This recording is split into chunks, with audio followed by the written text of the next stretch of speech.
Hello and welcome to episode 93 of Communicast, the podcast dedicated to enhancing communication skills. I'm your host, Scott D'Amico, president of Communispond. Today I'm joined by Joe Davis. Joe is a leadership expert who spent over 37 years at the Boston Consulting Group and is the author of The Generous Leader. Joe shares his powerful insights on communication, emphasizing the role of listening, authenticity, and clarity in leadership. Whether you're early in your career or a seasoned professional, this conversation is packed with practical wisdom to help you connect, lead, and grow. Let's dive in. Joe, thank you so much for joining me today. You bet, Scott. I'm excited to be here. I am excited as well. To kick it off, why don't you tell the listeners a little bit about you, your career journey, and the exciting stuff you're doing today? Okay. Well, at my age is a long journey, so I got to be very careful here. But I've spent 37 years at a company called BCG, the Boston Consulting Group, which people remind me all the time, 37 years in the same place is rather rare these days. Before that, I spent 6 years at Procter & Gamble as a sales rep, which was a great first job, but an interesting job. It was a great run, a lot of fun, and I learned a lot over those years. I always like to say I do have 4 children, 8 grandchildren, with number 9 coming, and I've been married 44 years. Quite important to me, so I do say that. I was thinking about this question, though, and one thing I thought I would say, and I know this is about communications. If I think across my career, there's loads of stories, right? But one thing I think I've learned and developed over time is a trademark in the communications of being direct, honest, clear, and authentic. And I'll tell you a quick story. I once there was a fellow who transferred from Europe to North America, BCG. He was a very high performer in Europe, but he wasn't figuring it out here for whatever reasons. And at 3 years, if you don't perform 3 years in a row at BCG as a partner, it's kind of like, see you later. And he was nearing this 3-year point. And I sat down with him, and I knew the guy was stressed about this. He's a very high performer. I knew he wasn't happy. And we literally sat down and said, I won't say his name, it was called Sam. Sam, either you go home, you quit, or I fire you. You pick. And that was all I said. And people said, how could you say that to him? Well, he said, oh, thanks. God, I've been sweating about this. Of course, it just unleashed him. He said, you know what? I need to go home. He went home, very high performer again. So, I think people often say, how can you be so blunt? But if you spend a minute, more than a minute, thinking about where they are, what they're thinking about, and you care about them, you don't have to care like it's your child, but you have to care like you want them to be doing their best. You can actually be pretty damn direct, and people respect it. Now, what am I doing now? Very briefly, I just left BCG after 37 years. I do hang out with my grandchildren a lot, do have to say that. So I have a few things going. The board chair of a college, small liberal arts college, which rather intense since a couple of years ago, as you might imagine, very interesting times. I'm a senior advisor at BCG, strategic advisor at an AI startup with a ex-colleague of mine, which is kind of fun.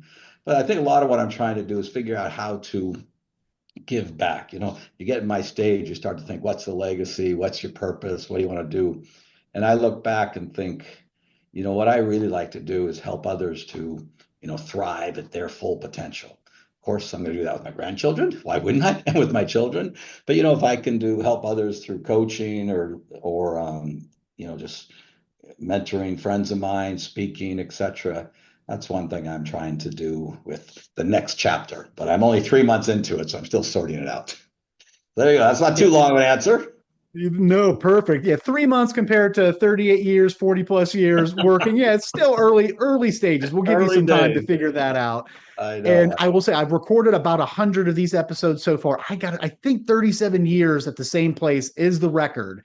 We've had people with very storied careers, typically zigging and zagging all over the places at about a dozen different companies.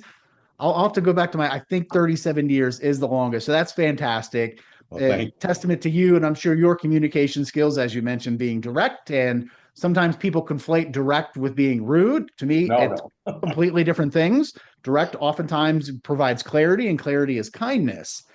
And so as you think about your career journey, you're spending 37 years at an organization like BCG, I'm sure you came across some people that were phenomenal communicators, whether it was on the client side, whether it was internally, leaders, people on your team. So when you hear that, when you think about this idea of being a great communicator, what's the image that comes to mind for you? The first thing that comes to mind, which may be counterintuitive, not to you, is they are exceptional listeners. They listen, they listen, they listen. It's really and the other thing I think when I think of great communicators, I mean, before I say the next one, I also think of great communicators actually their message is landing and someone understands it and can resonate with it, not just a bunch of words that are presented beautifully and or articulately or whatever. So I think another thing as well as listening is I think of the exceptional communicators, they spend a little bit of time at least just as they're communicating with people to understand another's perspective, what's their lived experience, where are they coming from, etc., as they start to communicate. I was actually talking to somebody yesterday about this. The guy was filming me, and I said, even when you and I got on I was thinking about when you and I got on the first Zoom, this fellow, so for 90 seconds, okay, his name, what's he do? But, my brain was just processing I never met him, but who is this person? What do I know about him? And therefore, how can I most effectively engage slash communicate? And I'll tell you, can I tell you a couple stories on this? On Hmm? this point, I'm Of course. listening. It's very interesting. I just, you caught my client, so maybe this is the opposite story, but I once, two stories. One time a client was presenting at a steering committee meeting. The CEOs were in the room. The person was head of supply chain, and he was going down a path, his presentation, chug, chug, chug. And the CEO asked a question that came in orthogonally, kind of like a little off, like, whoa. And, the person looked over. You could tell he's like, that has nothing to do with what I'm telling you, as opposed to, wow, what are you asking me, sir? He looked over, he kind of gave some glib answer, and then went back to his presentation. And he might have been communicating that presentation so beautifully. The CEO's eyes glazed over. It was the end of the meeting for that Hmm. person presenting. It was really fascinating to me. It was like, whoa, you didn't spend 30 seconds to say, sir, I'm talking about A and you're asking about Z. What am I missing? Even that would be, the sir might have said, buddy, can't, but it doesn't matter. I also had a person at BCG was not going to get promoted to partner. And, I had to, whatever, I get to tell him. And he was a big guy and he actually started crying. I was like, whoa, I didn't expect this. I didn't think there was anything wrong with it, but I didn't expect it. He said, well, what's wrong? I said, well, what? He's really smart. And he always thought he had the answer. And he thought what he was saying I said, the problem is you don't listen. And he looked up and said, what do you mean? I listen. There is the problem. There is the problem. So, I just think if you're really going to be a great communicator, which to me is not exceptional oratory skills, which could be what one might interpret by the way you asked Hmm. that, you have to be an exceptional listener. Yeah, the oratory part is typically what people think of when they hear great communicate. Somebody on a stage delivering a rousing keynote. But as you mentioned, they listen, they listen, they listen. In both of those stories that you mentioned, the thing I wrote it down, the key to effective communication, being a great communicator, is realizing it's not about you, Yes. right? The Thank person delivering their presentation, they were so locked in on what they wanted to say that the CEO asking a question was irrelevant, seemingly irrelevant to them because they just wanted to get right back to their message. And same thing with the person that wasn't getting promoted. They were just kind of so locked into their own world that they didn't take a step back and, well, what do you mean I don't listen? Tell me a little bit more about that. What are you seeing? What could be changed? So yeah, it's when you're communicating, if you're individual contributor, you're a people leader, it's not just about you and your message. You need to understand the audience. That's a key part of it. Yeah, can I give you a positive spin on that? Because I told you two Yep. people that blew it. A guy named Joaquin Duato, who's CEO of J&J, and was my client. And I was talking to him about he's good at connecting personally and deeply with 100,000 people. And I said, how do you do this? And he said, well, he didn't have names for I named what he did, but he said, I do two tips. One, I find somebody that I trust in the organization, and I'll ask the person, hey, what are people saying I'm saying? And like when he first was 3 months in the job, this person said, well, sir, they're saying you want to cut costs. I said, I never said that word once. I said, I want to simplify the organization and decomplexify it. And J&J is very complex. And the guy said, yeah, that's what I said. You want to cut costs. So of course, that sounds like cut costs to you and to me. Mm-hmm. I mean, your employee, like, oh my God, simplify.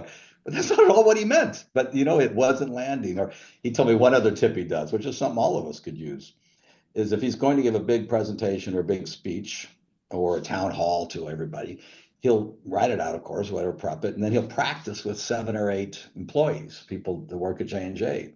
and he'll say, okay, what did I say? And he'll listen to the words they like. He might say, oh, we're going to change. They might say, oh, sir, you said we have to transform, or probably the other way Mhm. around. He might have said trans. And I say, oh, okay, I'll get my pen out and write down the word that they heard, not the word I said, because that's what resonates. It's a simple. And then Yeah. he'll say, he also then says, okay, tell me back if you're at the dinner table tonight, what did Joaquin or what did I say today? And they'll play back the whole story, and he'll think, oh my gosh, I meant here and they're over there. I better go rethink this. That takes a little time. But if you're trying to communicate to 5,000 people, 100,000 people, or 50 people, maybe it's worth the time to be a great communicator. Couldn't agree more. And as you think about it, right, this idea of going and finding somebody and saying, what are people saying about what I'm saying? That's another form of listening. People often think that listening is just what we're doing right now. You're talking and I'm listening. Listening comes in so many shapes and forms, whether it is, to me, preparation and research is a form of listening. I'm understanding what's going on, who I'm speaking with, who I'm going to be presenting to, going out and seeking feedback as to how my messages are landing. And then the hallmark of great communication is that the intent matches what is received. And as you mentioned, practicing in the type of environment to the type of audience that you're going to be delivering to is a great way to see, is there alignment between my intention and how it is resonating with the audience? Yeah. Yep. Yep. Yeah, I think, well, you and I now repeat each other, but the listen part and then trying to understand who is it I'm talking to and where are they coming from? Not where am Yes. I coming from? Because if I'm the boss, I'm definitely in a little bit different place, no. Yep. So as you think about the workplace today, we've talked a little bit about listening, we've talked about focusing in on the audience. If you were talking to somebody maybe early on in their career or getting ready to go for the workforce, whether it's your kids, your grandkids, what would you share with them are critical communication skills that they really need to be focusing on now to help with career success? Okay. Well, the word critical is a big word. But because I'm going to go right back to, okay, you better start to listen, but we won't say that. Although I'll tell you one thing I had seen a Google study. They interviewed or looked at 80,000 managers. So Google is pretty impressive, isn't it?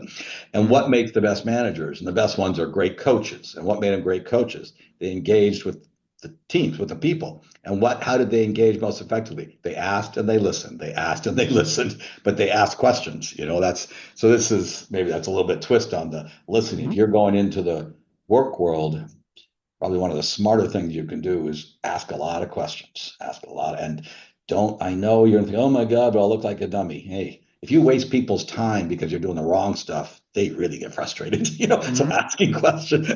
So so of course we covered this listening. I was just thinking about this. A couple of practical things I'd say. I'd say one thing if you're going in the work world, the more concise you can be, the better. It's just the fact, I saw some research. Gallup had done a study. It was Gallup. So most of us or the University of Maryland did a study. Most of us engage with what we're reading or something for 26 seconds or what we're listening to. So I hope they last longer from this show. Yeah, hopefully, yeah. Hopefully people are still stuck Hope we sticking got with them us. up Yes. front. 70% of us want shorter communications at work, kind of duh. And Adam Grant looked and said, we see 2.3 million words or numbers every 3 months. If you're seeing that much stuff or you're only engaged with 26 seconds, you better get the message across. So I will now move on from that one. Be concise. Another thing I like to say to people is if you're really communicating, if you want to land a key message, say the key message 3 times. And practically the first time they sort of listen, but they're thinking, what's going on here? What's the game? What's this person want? So they're thinking more about them than what your message is. Second time they space out because that's what people do. And the third time they say, oh, I see. That's what they were saying. And someone told me, great story. They were watching the ice skating, and it was the Mhm. Russian ice skating team. And they will do, if they do major moves, like really, they'll do them 3 times. The first time the judge say, whoa, what was that? But they didn't see it because it was so Mhm. fast. The second time, this kind of, oh, wow. And the third time, it soaks in and they score appropriately. That was very interesting, very interesting. So 3 times rule, be concise. And I think another thing, which you and I started here with, we said the word honest and direct and all that, but also don't muddle messages. Clarity it's hard. And if you're in a leadership role and trying to give feedback and the like, I'll tell you a story. One time, another colleague wasn't, I tell you all these stories about people not going to make it. This person was going to make partner, and his career rep was telling him, and I was the head of the office, I was in the room, and the person was going on and on and on. And I thought, wow, you're trying to fire the guy. What do you tell, or you're trying to tell him he's not getting promoted, which is an upper. Right. Finally, he looked over to me and said, am I being fired? I said, yes. He said, oh, thank you. So, the whole communication was, yes, thank you. Now then we talked about it. But the muddled message, was just causing Mhm. confusion and anxiety. So those would be, oh, I've got one other one for you that I think is critical. If you're trying to find any sort of answer in whatever role you have, I'm a big believer in engaging skeptics and uncovering the no's. And, rarely are noologists blockers, maybe one out of 100,000, 10,000, I don't know, one out of 1,000. But often they know something. It could be that little, you can't see my work, it could be huge. Mhm. But you need to know that if you're going to come up with the best answer, the best insight, the best, idea of a direction forward. So those, they're all versions of listening to some way. Mhm. But, I'd say concise, three times rule, not bad to remember. Please don't muddle the message, and engage skeptics and uncover those who, are going to tell you you're wrong and understand it. It's a little bit of version of Joaquin's, testing his messages. As I think about all of those different things, a common thread for me is people being aware of information overload that people are dealing with. Yeah. As you mentioned, 2 to 3 or however many million words or characters we 2.3 see, million. I know. 2.3 million. And some people, I'm sure, are way, way above that.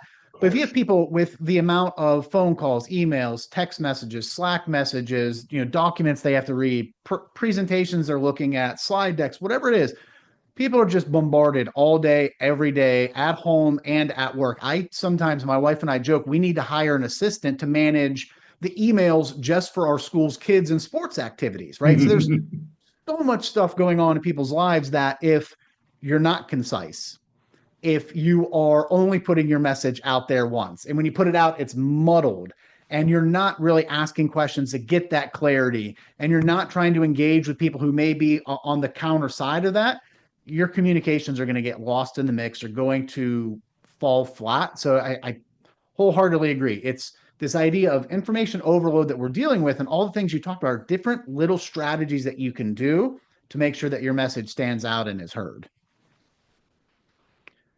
Joe, Yeah, very. as we think about your career success, and I said the longevity at an organization like BCG, like I said, we've hit on a lot of things. Is there anything outside of that that you would, if you could pinpoint, say, this is the skill that really helped me to, excel and to have that type of tenure at your organization? Yeah, related to communication, you mean? I do think, well, I've already said the direct, honest, and Mhm. clear. That was critical. And that comes from listening well and taking the other's perspective.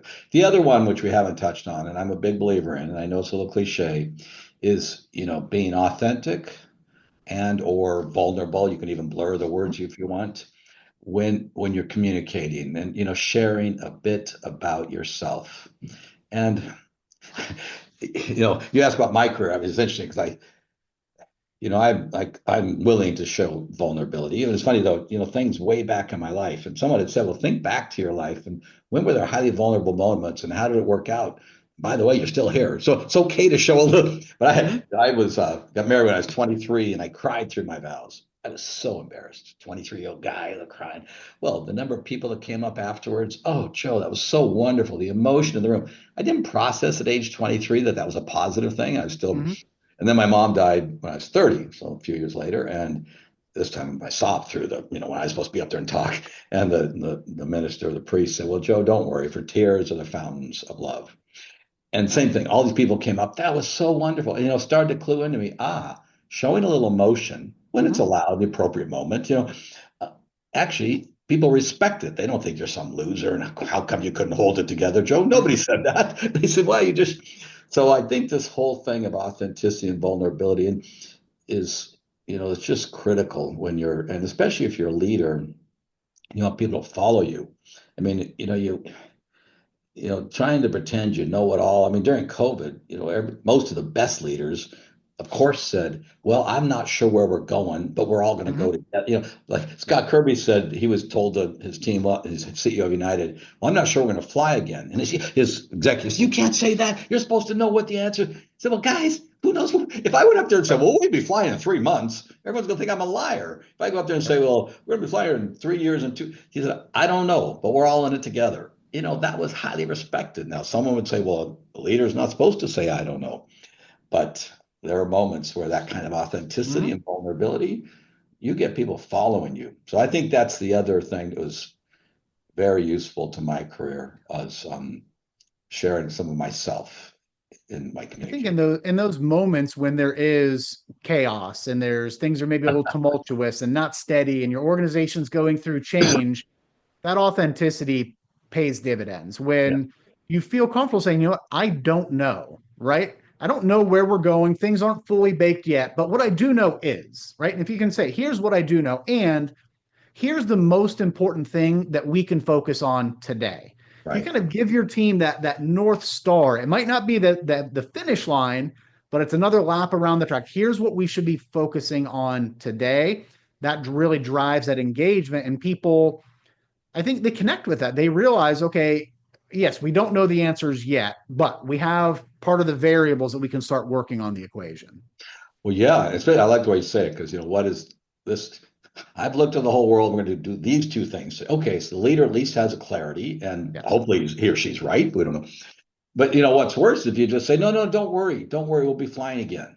Everyone says blank you because you don't know. So why are you Yeah. lying to me? And now you don't now someone's not going to follow you. The "don't worry, I've got it" Yep.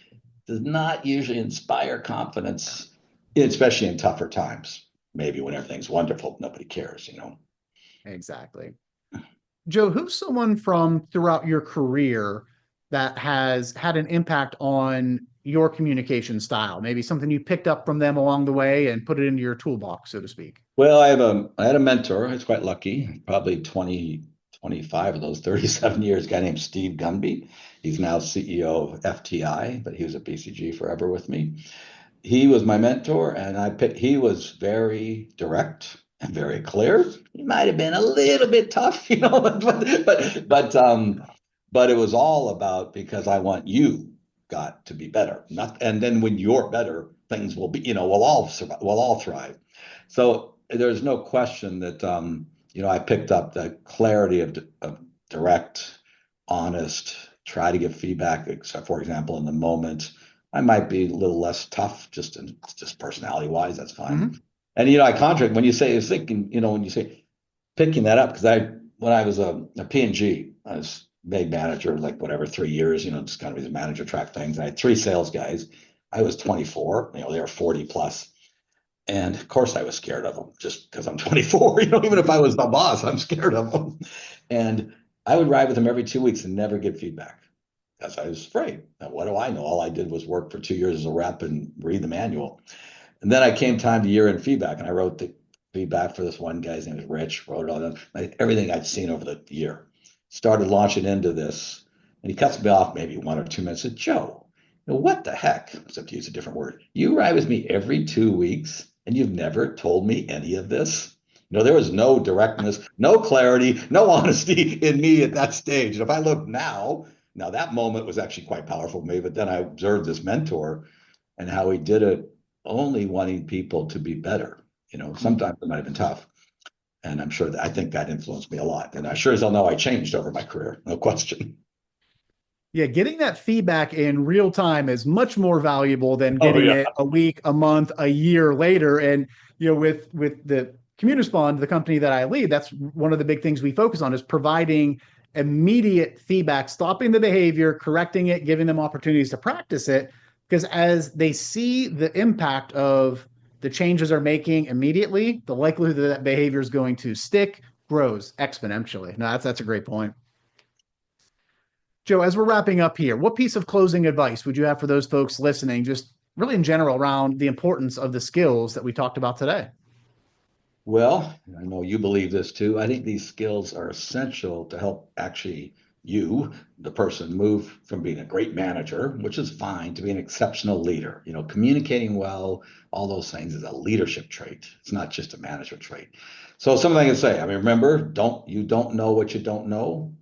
So I'll go out there and listen and ask and listen and ask it. But you got to start with, I don't know what I don't know. If you think you know it all, I'll tell you no matter what, you're wrong. I think we've talked about it. People trust the human, authentic you. So find your way to share, communicate a bit of that. Everyone's at different levels there. I think honesty and vulnerability, as you highlighted and we talked about, matter, especially in uncertain times. And I think that's something very powerful to remember as you're starting out, saying if you're leading the team of 4, you don't know where to go exactly, running away and hiding versus saying, I don't know either. Let's all brainstorm where to go. It's a lot better to say a little bit of vulnerability, I don't know, and then, figure out as a team how to lead versus getting there yourself. Scott, I was thinking about it, it's a little bit of that's a bit of a communication angle, but a guy named Alex Gorski, who was previous CEO of United, once watching a conference, and he said, your job as a leader is not to have or communicate the best answer in the room. Your job is to get the best answer out of the room. And I know, I love that. It's just your job is to get so that takes all the things we talked about, listening, saying, hey, I don't have all the answers, everybody, let's work together. So that'd be my advice. You don't know everything, so ask and listen. Trust the human, authentic you. Share it a bit. Honesty and vulnerability do matter. People tend to follow you more, and so you have to communicate it. They can't just guess it. Yeah, well, I love the point about, not necessarily getting the best idea out there, but, a strong leader. And I think if you have strong communication skills, that's going to enable you to get the best ideas and best messaging out of the group, whether it's your team, your clients, whatever it may be. So spot on. Joe, thoroughly enjoyed this conversation. If folks want to connect with you, learn a little bit more about what you're doing today, what's the best way for them to do that? Well, I am on LinkedIn, and I do actually read the little message thing. And if someone sends me a note, I will send you my email. I like to communicate by LinkedIn. I did write a book. If you want to read it, it's called The Generous Leader: 7 Ways to Give of Yourself for Everyone's Gain. There's two full things on being curious, which is ask and listen, communicating to connect. But that's and there's a website, you can find me there too. But I think the best thing is just reach out through LinkedIn if you want to connect. Perfect. Well, I will be sure to put a link to your LinkedIn profile in the show notes, as well as a link to where they can get the book. Once again, Joe, thank you so much. Thoroughly enjoyed it. Thanks, Scott. It was great. Have a great day. You too. Special thanks again to my guest, Joe Davis. Joe's point about asking questions with genuine curiosity really resonated with me, as it is a cornerstone of impactful communication. As we wrap up, remember that mastering communication is a continuous journey. Make sure to stay connected with Communicast by subscribing so you can benefit from conversations with future guests. If you found value in today's episode, I'd be grateful for your support. Leaving a rating or review is a fantastic way to let us know the impact this show has had on you. Thanks, and have a great day.